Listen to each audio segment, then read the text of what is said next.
बिस्मिल्लाहिर्रहमानिर्रहीम अस्सलाम वालेकुम वरहमतुल्लाहि वबरकातुहू। अज़ीज़ तलबा, आपके लिए सबसे अहम ख़बर लेकर आई हूँ और वो ख़बर है कि फ़ेडरल बोर्ड ने second annual examination class 9th और 10th के लिए डेट शीट जो है ना वो अपलोड कर दी है, अनाउंस कर दी है।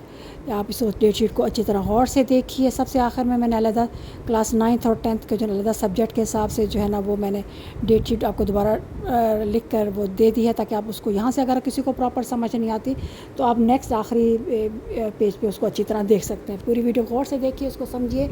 अगर आपको शुरू में डेट शीट समझ नहीं आ रही कि आपका पेपर कब है, तो आप एंड वाली जो है ना वो पेज एंड तक वीडियो ज़रूर देखिए। उसमें पूरी की पूरी डेट शीट दोबारा नए सिरे से टाइप होके आपके सामने, इससे आपको अंदाज़ हो जाएगा आपका पेपर कौन सा है।